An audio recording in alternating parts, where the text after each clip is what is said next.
What is black hat SEO? Risky black hat SEO technique used today.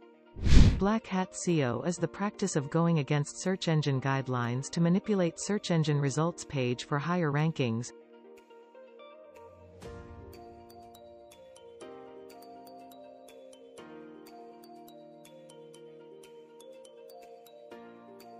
These practices are against the search engine's terms of service and can result in the site being banned from the search engine and affiliate sites. Why should you avoid black hat SEO? Black hat SEO technique can get your website banned from Google and other search engines. Though there may be some short-term success through increased traffic to your site, Google penalties are getting more and more sophisticated and can have devastating effects on your rankings and traffic.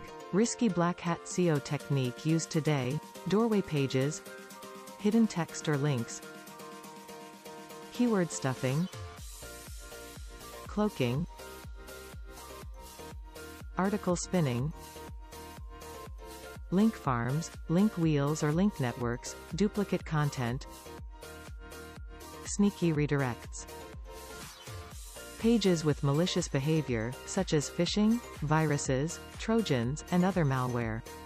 Rich snippet markup spam. Guest posting networks. Link schemes. Thanks for watching.